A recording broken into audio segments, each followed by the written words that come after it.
Hi guys, Terry here. Hey, I get asked a lot about how to make labels for the front of your cards.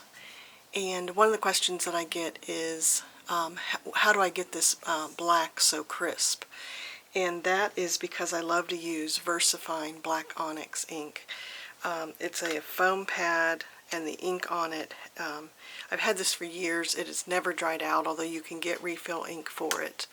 But this VersaFine is just the best that I've seen. So this stamps just such a nice black image, crisp. The other way that I believe helps those cards look so good is I use the Misty to stamp this down onto the label. And if it doesn't get a solid, I can re-ink it and press it down and get it on there again. But what I want to show you today is how to make it have this shine to it. If you see that sheen that's on there, that is by using, I use the black, and of course your ink is going to be a little bit wet when you stamp it on there. So then I use this embossing powder, and this one's clear. They make it in various different colors, but I love to do clear because I can ink it in whatever color ink I have and then quickly dip it in here while that ink is still wet, and that will put this embossing powder on.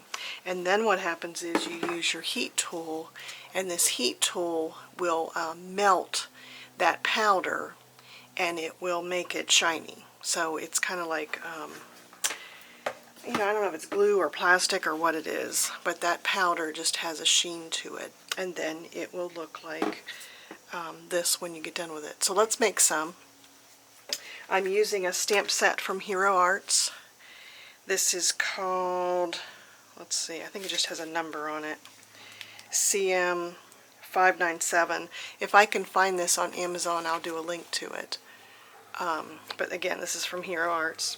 And I like the expression, I hope your birthday is full of love and laughter. I just thought this side banner looked good on this layout of card. So let's start stamping here. So I'll mention too, if there's a clear ink that you can use that's Versamark. And what people love about this Versamark is, again, it's a foam pad.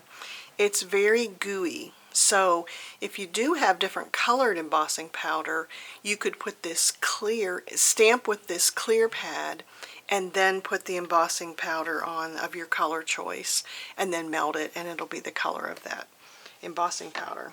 But for today, I'm going to use the black. So I keep my embossing powder in a little container. It comes in a little jar, but I use this so often that I do have it in a handy dandy container that I can take the lid off. And then I have a spoon that I use to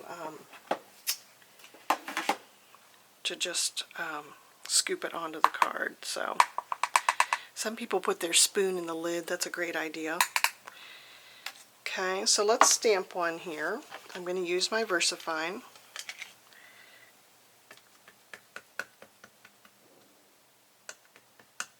I'll have links on my blog post. If you use my Amazon links, I make a few pennies on it, so I appreciate when you do that. But this is my Misty, and I will push down on here. The nice thing about the Misty too is because I'm making 12 cards, I can just keep this stamp in the right position and then put it down, put my piece of paper down in the corner, and just have a little assembly line going.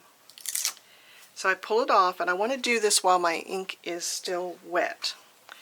So I'm dipping it in here, and I'll tell you what, it didn't stamp real clearly, didn't stamp real solidly, so I'm going to re-stamp it. So I'm pushing my paper down in the corner here. Sometimes when the stamp is new, you don't get a real clear impression, so another reason to use the Misty. And then I'll push this down real hard here and let that ink soak into the paper. Oh, so I did not have it down in the same spot, so there's an example of what not to do. So we've got more papers cut here. I'm not sure how it slid there. I've got it all the way down in the corner.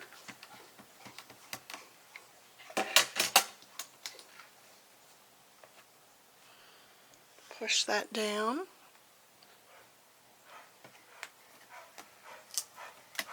Oh, that looks real good. Put it down in the powder. Just tap off the excess. And then I will get my heat gun warmed up. It's good to kind of heat up the heat gun and then bring it to the paper.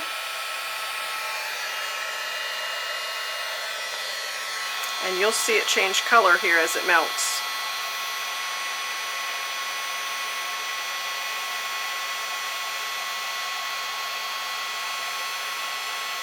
Isn't that beautiful?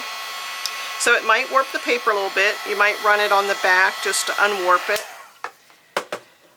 But that's what it looks like. So then I simply use my scissors on the end. If you have a square punch or a tag punch, you could use it. But I just cut in on the end of the paper. And then from each corner, cut up to that midsection. And there it is. You can see it's a little bit warped, not too bad. But when you glue that down to your card, it'll look great.